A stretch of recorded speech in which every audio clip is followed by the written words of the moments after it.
I want you to think back to a moment during your education where you were most engaged. Recall every detail, the atmosphere of the room, the content being taught, the activity you participated in, your peers' reactions, every joke the class clown made, the smell of the kids that just came back from PE, all of it. And finally, think of the teacher leading that classroom of students, the teacher that, if only for a moment, captivated you with their profession. The act of retrieving information you just took has done a few things. For one, you should be feeling a little more engaged. My words may have a new intrigue they didn't before.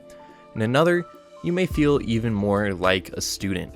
See, this short experiment is more than just a hook to start the video. It's a common teaching strategy to prime students for the next lesson. Today we're looking at the psychology of students to determine what exactly makes them engaged, as well as evaluating the teacher's role in cultivating that engagement in order to answer one fundamental question. What makes a good teacher? To answer this question, we have to begin with you, the student. After all, a classroom doesn't exist with just a teacher. A study conducted of 407 students from a large university in the eastern United States aimed to measure all the factors that contribute to a student's perceived learning. They concluded that one of the most important factors was student engagement, which was further measured through a variety of variables such as seat placement, their own actions, and the content being taught. Something interesting was found while analyzing these variables. It wasn't the seat placement, note-taking strategies, or active listening that increased student engagement the most.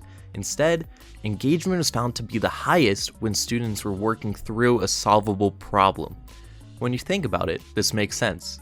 Think about that one time you turned the internet off, and upon turning it on again, voila, the problem is solved.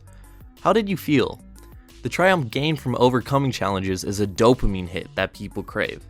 Students are likely to engage in their work when they can solve that problem, they can figure it out, and they can give themselves that dopamine hit. Matthew L. Sanders sums up this idea really well in a book called Becoming a Learner. He states that the kind of thinker, problem solver, and person you become as a result of your education is much more important than what you learn how to do. We grow as people. We change over time, making new friends and leaving behind new ones. We pick up new hobbies and drop them for the next addiction to hook ourselves on. We constantly change. We engage ourselves with the things that interest us, with the problems we can tackle, and with the people we enjoy. So then naturally, a good teacher should be able to draw this out of a student, which leads to the other side of the coin, the teacher. You may have noticed earlier during the study that there is another variable associated with perceived learning. This variable is a student's self-esteem, aka the feeling that they're valued and competent in their class. Since we already discussed how competency comes from solvable problems, what about value? How do we make such an internal variable something tangible, something we can share? I want you to think back to that moment where you were engaged the most. This time, focus on just the teacher.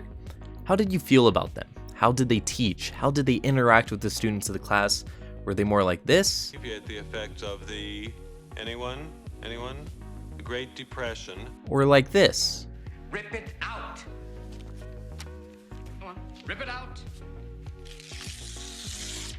Thank you, Mr. Dalton. Gentlemen, tell you what, not just tear out that page, tear out the entire introduction. What a teacher brings to the table will influence a student's self-esteem the most. Here's where I'd like to go on a few minute-long tangent describing various techniques teachers utilize to bring their students up to their level, but I'm pressed for time. So instead, let's look at the most important factor, the relationship of the student and teacher. Let's do one more visual exercise. You have a busy class load, and the work of finals is starting to pile up. You make a list of the things you have to do. As you go from class to class, the list continues to expand. It gets larger in the way the task gets heavier, and you can feel the pressure starting to take hold. You're in class, sure, but the constant buzzing of your future problems has you distracted. You warily walk to your last class, and upon entering, your teacher looks at you and asks how you're doing. They want to know how your day's gone, what you're up to lately, and how they can help. And maybe, just for a moment, you feel better.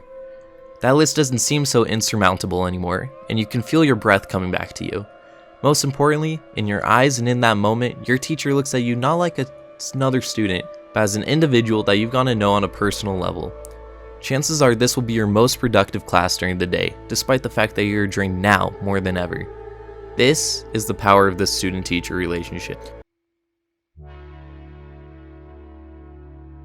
Jonathan Kozol, a veteran teacher and author of multiple books, understands this power potentially more than anyone else. In one of his books, he writes letters to a fresh first grade teacher, and over the course of a school year, fills her with encouragement and lessons he's picked up along the way.